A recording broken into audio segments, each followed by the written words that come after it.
Yeah, dear student, welcome back to the revision class of business studies, and our chapter going on is chapter 1, that is business trade and commerce. So in the previous lecture I gave you the introduction about the history of trade and commerce in our country, and at the same time I gave you the introduction of indigenous banking system, how banking was prevalent in our country in the form of metallic coins of the gold, silver and bronze. Afterwards I told you about the institutions which has led to the rise of intermediaries. Clear? And also discuss about the development of transport, road transport and sea transport, how it had got built. Clear?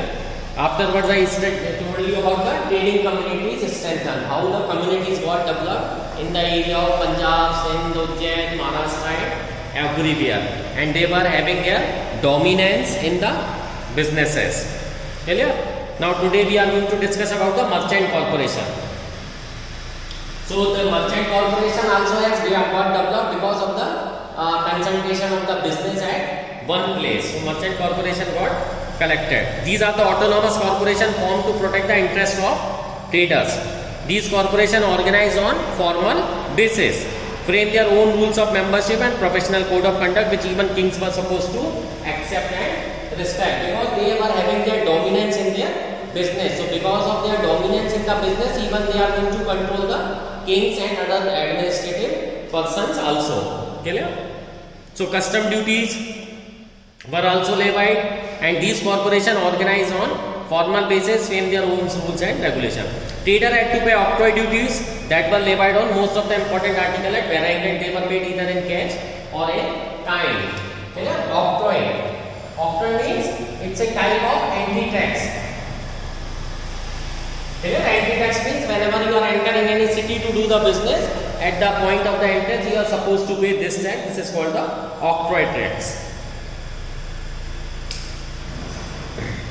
So custom duties varied according to the commodities, tariffs varied from province to province. The ferry tax was another source of income generation. It had to be paid for passenger goods, cattle and cart. The right to receive the labor tax was usually transferred to the local body. The guild chief deal directly with the kings or tax collector. They made their own guild. So guild were chief directly with deal with the king or tax collector and settled down the market toll on behalf of its fellow merchant at fixed sum of money. The guild merchant also acted as a custodian of religious interests. They undertook the task of building temples, hotels, guest houses to protect the interest of that particular community. The commercial activity thus enabled the big merchants to gain power in their society. So in this way, merchant corporations also got flourished. Okay? Now we are going to study about the major trade centers. Major trade centers of that time.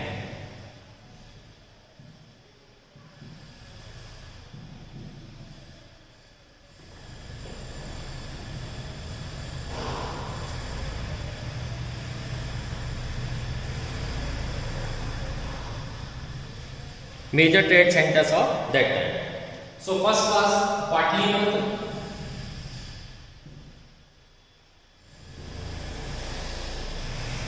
First trade center was Patliputra, known as the nowadays Patna. It was not only a commercial but also the major center for export of stones. It's nowadays Patna. Then Peshawar. Peshawar is nowadays Pakistan, but previously it was a part of India. It was an exporting center for wool and for import of horses. It had a huge share in commercial transaction between India, China and Rome in the 1st century AD. Next is Takshila. Takshila was known for its educational importance. Takshila and Nalanda. It also served as a major center on the important land route between India and Central Asia. It was also a city of financial and commercial bank. The city occupied an important place as a Buddhist center of learning. The famous Takshila University flourished here. Next is Indraprastha. Indraprastha is the center of battle of the great epic battle that was called Mahabharata, and it was situated near the Meerut, and it was a commercial junction on the Royal Road where the most routes leading to the east, west, south and converged. Converged means mixed together. Next is Mathura was a great religious center because of Lord Krishna born over here and did his all activities over there. So it was the major religious center as well as commercial center. Many goods from South India touched Mathura and Bharuch. Nowadays Bharuch, previously it was called Bharuch. Next is Varanasi. So Varanasi is situated on the banks of river Ganga. So it has huge historical importance as well as religious importance. It also serves as a major trade center for the Banarsi sarees and famous for its betel nuts, pan, and it was also a highway that linked north with the east. It grew as a major center of textile industry and became famous for beautiful gold silk cloths and sandalwood workmanship. It had links with the Takshila and Bharuch. Bharuch it's in Gujarat. Next is Mithila.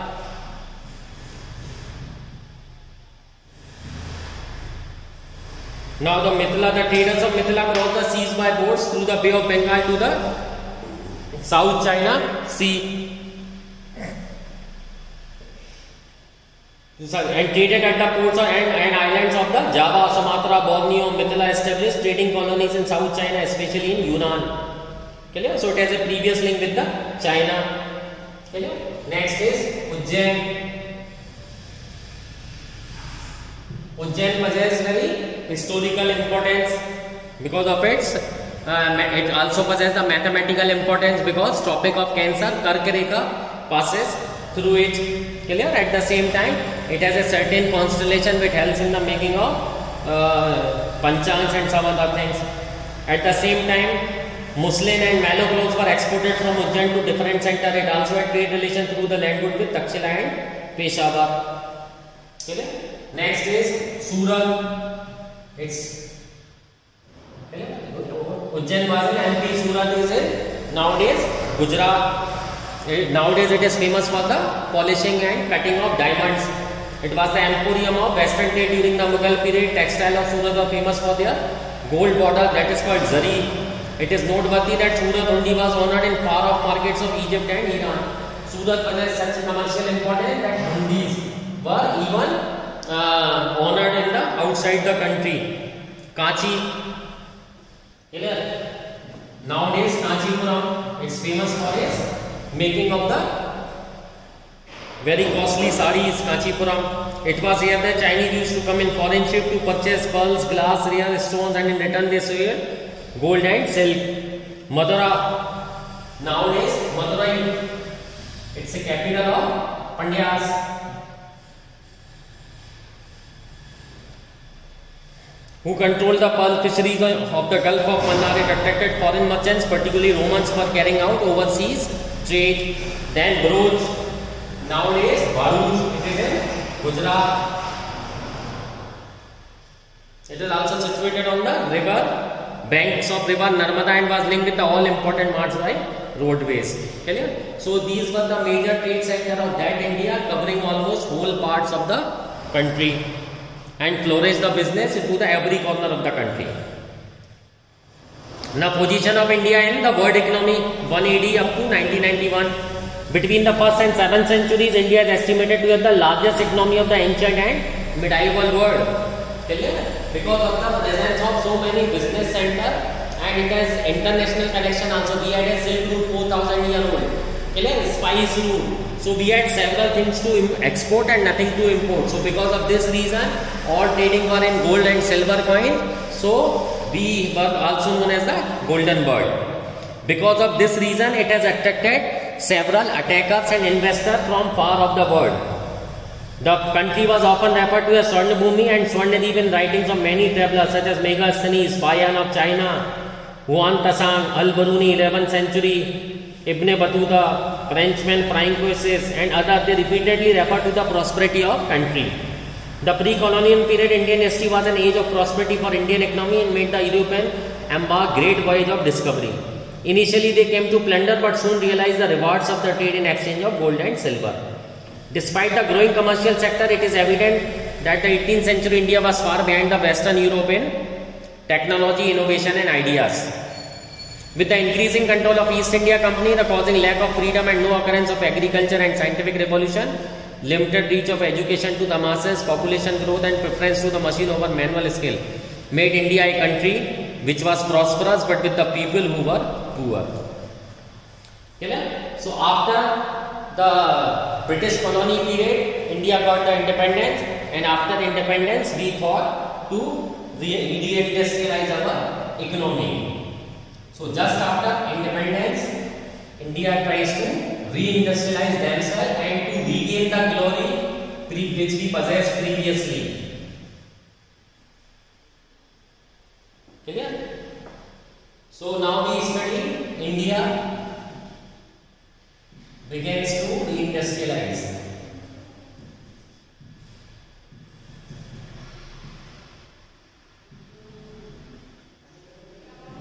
Because Britishers had severely damaged our economic system, education system, social system.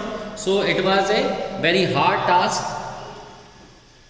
to re-industrialize and to rebuild the economy. So India went for centralized planning. The first 5-year plan was implemented in the year 52. So we adopted 5-year plan system. 5-year plan system, and we adopted this system from Russia.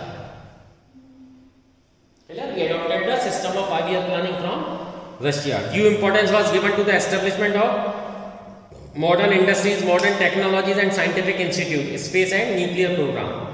Despite these efforts, the Indian economy could not develop at rapid pace. Lack of capital formation, rise in population, huge expenditure on defense and inadequate infrastructure were the major reasons. As a result, India relied heavily on borrowings from foreign resources and finally agreed to economic liberalization.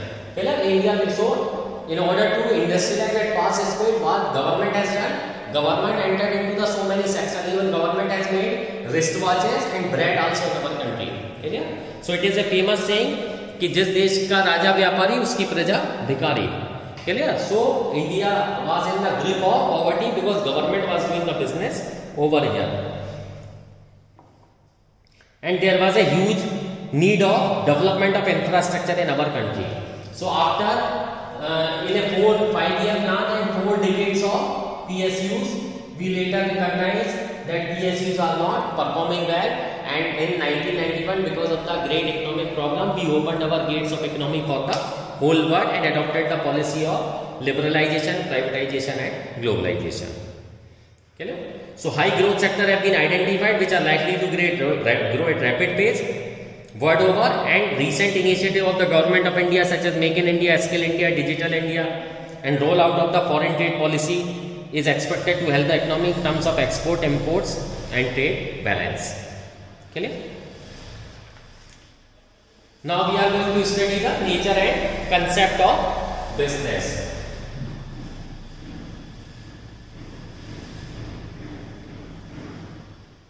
Nature and concept of business.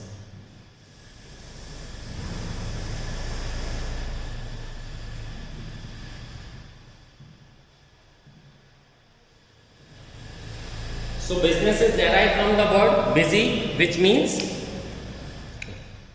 a person is busy. It is called udyami, means doing some extra labor to earn something extra.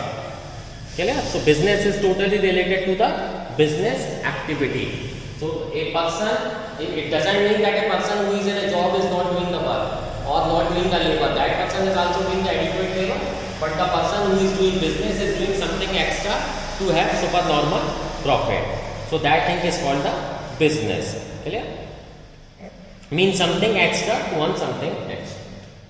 Now the characteristics.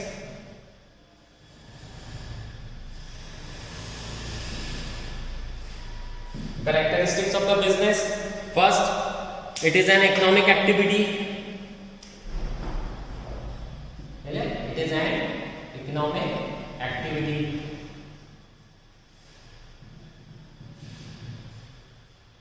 So business is generally done with the intention of earning profit. So business is always considered as an economic activity because undertaken with the objective of earning money or livelihood and not out of love, affection, sympathy or any other emotion. It may be mentioned here that this activity can be undertaken either on a small and individual level. Clear? Maybe it's on a small level or sometimes you can do it also at higher level. Clear? So this is always considered as an economic activity. Next is production and procurement of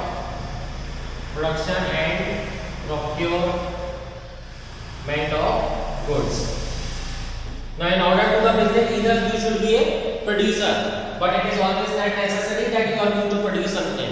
Even you can buy something from the producer, process it and sell it to the third person. Even this thing is also considered as a business.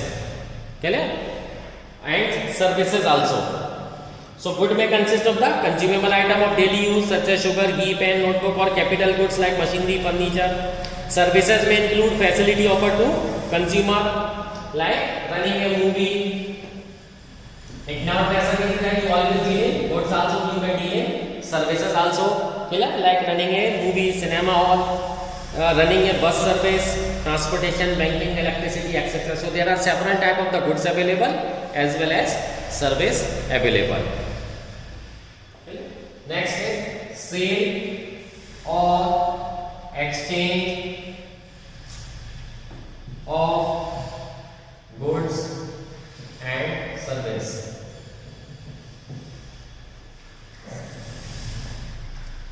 Directly or indirectly, business involves transfer of exchange of goods and services for value. If goods are produced not for the purpose of the sale but for personal consumption, it cannot be called as a business activity. Cooking food at home for the family is not business, but cooking food and selling it to other in a restaurant is a business. That's one essential character of business. There should be a sale or exchange of goods and services between the seller and buyer. Okay? Next important topic, dealing in goods and services on regular basis. This is also again the one most important feature of business activities, dealing in goods and services on regular basis. Business involves dealing in goods on regular basis. One single transaction of the sale or purchase therefore does not constitute business. Thus, for example, if a person sells his or her domestic radio set even at a profit, it will not be considered as a business. But if she sells radio sets regularly either through shop or from his or her residence, it will be regarded as business activity. Okay. Next point, profit earning. This is again the basic feature for which any business activity is done, because without profit you are not going to survive in the market. So this is one of the basic purpose or activity to earn something extra by way of profit. No business can survive for longer without profit. That is why businessmen make all possible effort to maximize profit by increasing the volume of sales or reducing cost. Okay. Next, uncertainty of return. Uncertainty of returns. This is also again the one basic feature. As I taught you the prudence concept, what does it say? Never anticipate profit and spend it. Always make accounting for losses.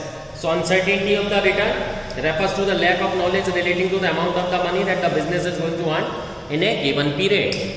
So every business invests money, capital to run its activities with the objective of earning profit.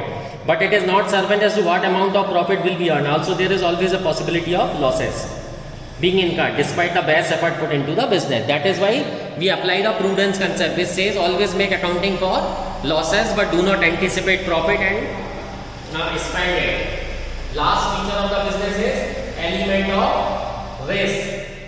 So risk is always prevalent in the business. That is why it has been said that higher the risk and higher the gain. It is caused by some unfavorable or undesirable event. Risks are related with factors like changes in consumer taste and fashion, changes in the method of production, strike or lockout at the workplace, increased competition in market, fire, theft, accident, natural calamities, etc. No business can altogether go with the risk. Clear? So this is again, risk is always present in the business activity. So I hope this thing will be help you. In the next class we will study some more topics related to the nature and trade of the business. Thank you. Happy learning.